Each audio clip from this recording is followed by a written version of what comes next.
I'm going to take this in a different direction a little bit and talk about some of the structural factors that are shaping the way we practice.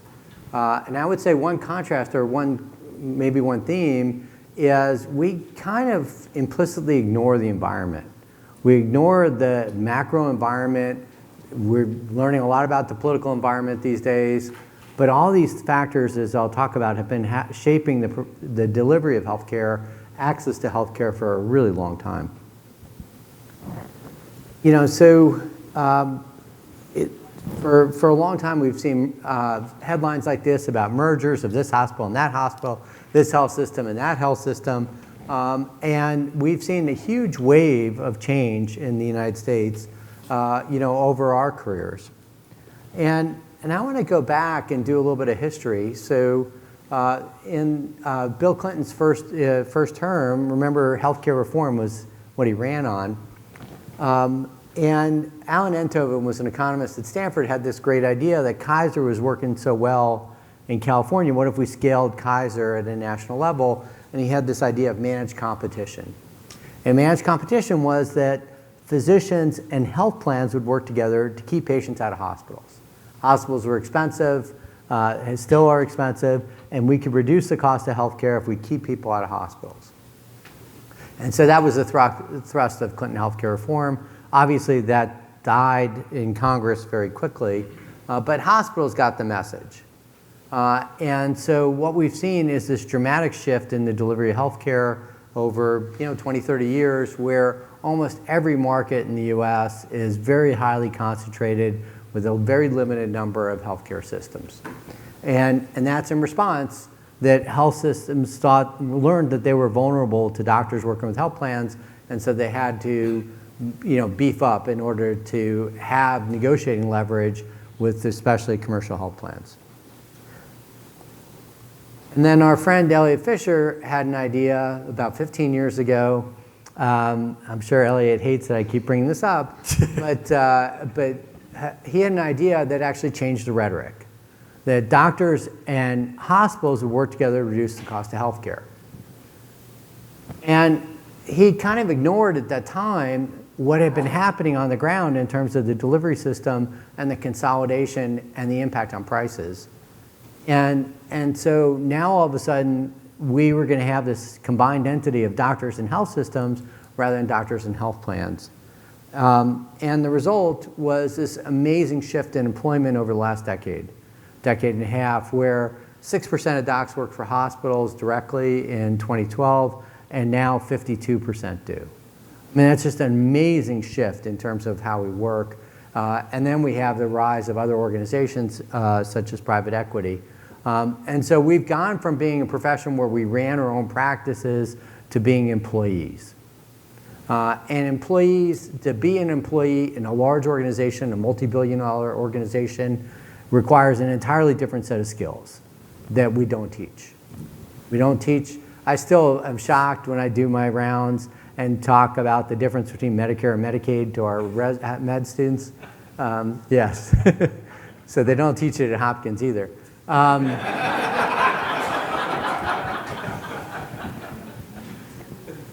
So Alan's idea about Kaiser is kind of interesting. It's actually fun to go back and learn the history of Kaiser and how Kaiser came about. But here's the structure of Kaiser, which is there's a health plan, there are hospitals, and there are medical groups called Permanente medical groups. And the interesting thing about the Kaiser structure is the hospitals are not a profit center, they're a cost center. So in Kaiser, having someone in the hospital is a negative. I would never pick on Stanford, I pick on Duke all the time because I came. So at Duke, having a patient in the hospital is a positive, it's a win. So it's a very different structure, but and Kaiser's not perfect, as anyone who works for Kaiser will tell you. But once a year, there's an arm wrestling between the hospitals and the health plans, and everyone has to get together and share governance.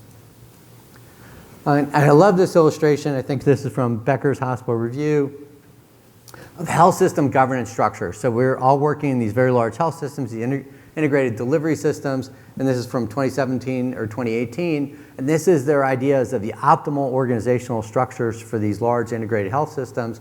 And if you can see it from the back of the room, what's really fascinating is there is no role for us. We're not part of the optimal governance structure at all. And so I think that's the shift, and that's what we're all seeing day to day on the ground in our practices. We're no different than any other service of employed people at the hospital. And so the question is, how do we respond to that? What's dramatically different is being an employee and all of a sudden having no stake or control in the overall organizational structure. And so we got looking at this, looking at the question of unions. Where did unions come from? How would unions maybe change this dynamic of employed physicians in these large integrated systems? And one of the things we realized very quickly was the foundational legal structure of unions is very old, almost a century old, but really has to do with Ford Motor Workers on the assembly line as the basic premise. And we've written several times about this, about unions as a governance question rather than unions as a wage question. Almost all the time when you see physicians advocating for union or unionizations, it has a lot to do, publicly at least, with access to care, staffing of services, the way, very patient-oriented issues. There may be or may not be wage issues associated with it, but generally it's about how do we take care of the patients that we're working with. And our hospital leaders are financial stewards of the healthcare system, but obviously what we're talking about today is, well, as physicians we have other ideas and other functions, and maybe having another 2% on the margin compared to having another primary care clinic is an appropriate trade-off. One of the challenges with the idea of unions as a response to these organizational structures is the question of bargaining unit.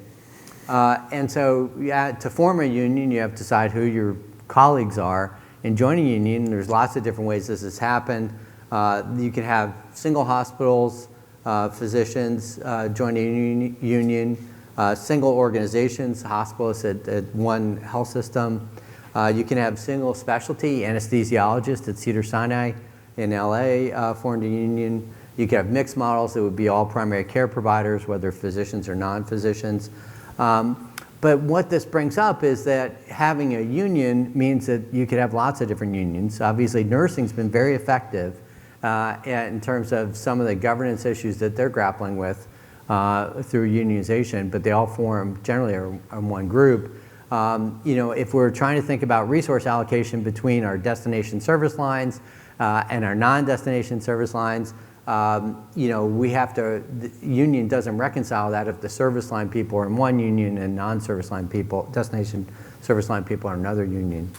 So, if we can't find a way to reconcile the physician interests in the governance structure, then union won't solve that for us. And then we looked outside. There are lots of different union models that are really interesting to think about. Here's a couple of union members that you might know about. And actually, here's their contract, which has a lot to do with amenities that they get, which is really interesting. But it also has a lot to do with how they treat the rookies. So we've looked at unions in terms of professional sports, which are probably the most analogous to medicine, but also airline pilots. And in the longer version of this talk, the Southwest airline pilots were the ones 2 years ago that actually raised the issue of the infrastructure to schedule their flights had been falling behind and been underinvested.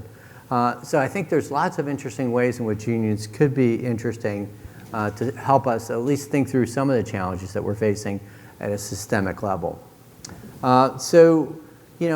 As physicians, what do we want from health systems as an employer? I will say I'm acting chief of hospital medicine, and one of the things we're doing, we've created something called hospital medicine labs, which basically asks, what were they asking us to do? What is our job during the day? Why are we doing that? Did I have to go to medical school to do that? None of us had to type in medical school in my days. In fact, they took the computer away when we went to med school.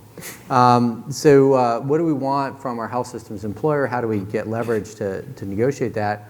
And can we come together as a single voice or a limited set of voices to negotiate with management really explicitly about to advocate for ourselves and for our patients. And then here's, the axiom to this: we can't bargain collectively if we're not a collective and with shared purpose. So thank you very much, and thanks for inviting me.